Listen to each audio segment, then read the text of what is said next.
Okay, I'm going to try to make a quick video here. I found this today on John Ratcliffe's website, and this apparently was a tweet. And well, I'm just going to go through it real fast here, and then I'm going to put it together with another one that I did. Listen to the liberal media and House Dems change their story after Taylor's testimony. It's clear that nobody in the Ukraine government was aware of military hold on the time of the Trump-Zelensky call. Quid pro quo was impossible on July 25th, so let's make it September instead. So this is Ambassador Taylor. I am not. I don't know what was above that, but I'm sure they had to deal with this right here, the testimony. Radcliffe. Okay, so the idea of a quid pro quo is its concept where there is a demand. Again, look at this word right here because I'm going to get into this a little bit later on. Demand for action or an attempt to influence action in exchange for something else. And in this case, when people are talking about a quid pro quo, that something else is military aid. So if nobody in the Ukraine government is aware of a military hold at the time of the Trump-Zelensky call, then as a matter of law and a matter of fact, there can be no quid pro quo based on military aid. I just want I just want to be real clear that again, as of July 25th, you have no knowledge of a quid pro quo involving military aid. Ambassador Taylor, July 25th is the week after the hold was put into the security assistance. And July 25th, they had a conversation between the two presidents where it was not discussed, Mr. Radcliffe. And to your knowledge, nobody in the Ukraine government was aware of the hold. So now then, the tweet goes on here, and I'm not going to get into everybody's tweet. You can read them for yourself. You can go to the website, and I think you can find it on the website. I don't think I found it there. I found something else. From there, I went to something else, went to there, and then all of a sudden I came into here. So it was just doing a little bit of, running down the rabbit hole to get to this particular tweet. And I'm going through this maybe too fast for you, but you can scroll back because this is a video, and then we're not going to go down here into this bottom part right here uh, with Bolton and all this goes on there. You can read that for yourself. What we're mainly talking about that I want to talk about with everybody, and I'm going to get back up here again, and it's the word demand. Now I'm going to stop here. I'm going to take this particular video, this section here, and put it onto another section that deals with um, the colonel that was involved in this. Also, another person that is going to be just totally destroyed over all this. Okay, so stop it here, put all this together, and then you make your own decision. Okay, I'm going to add this part to the video that I just did a while ago. I'm not going to get real long into this. The video might get too long. People don't want to watch it. Anyway, this comes from the Conservative Treehouse, reported on a release, highlighted some interesting pieces from the testimony.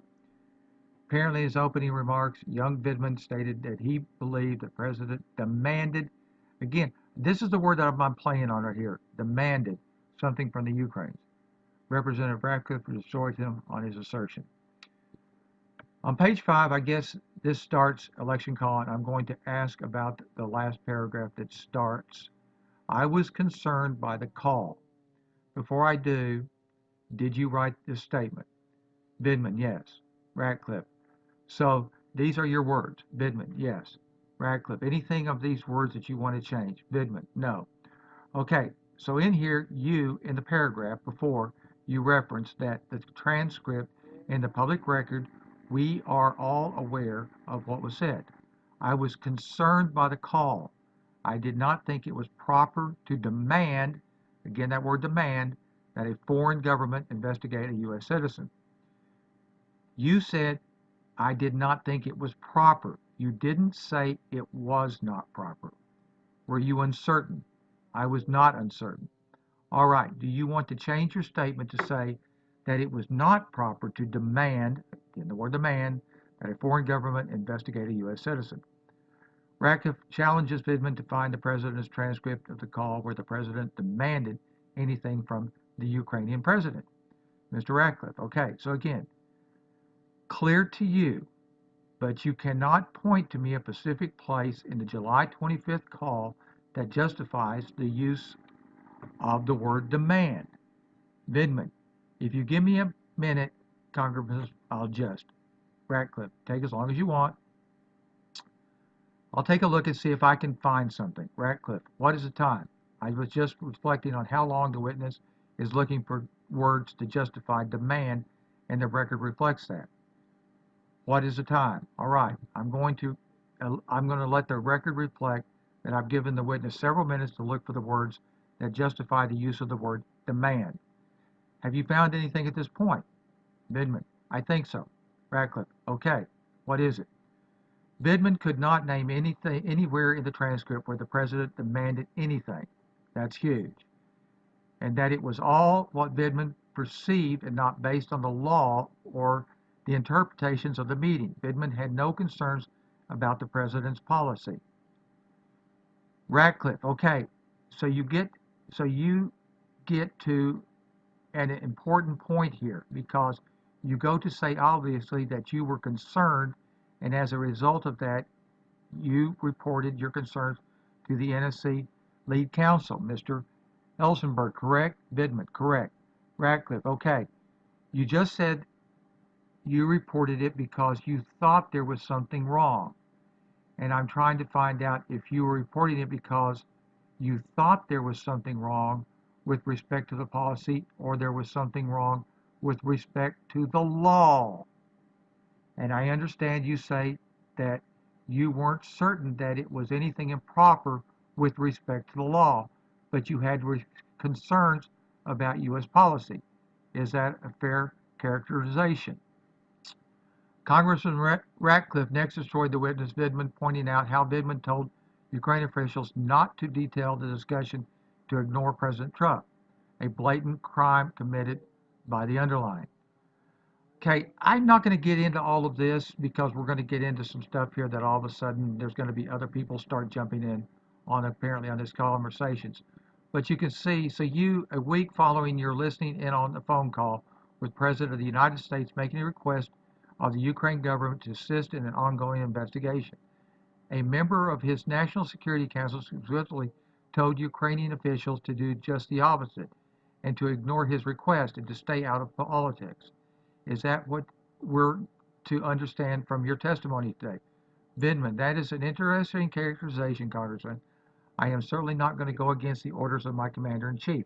What I was suggesting is very superficial, or that the basic level of staying out of U.S. domestic politics is not a good idea. Congressman, and staying out of U.S. domestic politics is not a good idea. Congressman, I apologize. Do you think it is? Ratcliffe, let me ask the questions. Congressman, do you think it is a good idea to get involved? And then we go on with Swalwell Swalwell, I'm sorry. And he says, let him finish. And then you can read this for yourself. I'll put it out here. Uh, it starts to get a little bit, as you can see, heated. And then we get down here to the bottom, and you can read this.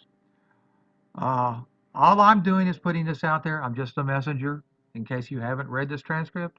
And if you have, then hopefully then you see that the big thing that we are talking about in all of this, that it gets into, is the word demand. Did President Trump demand anything?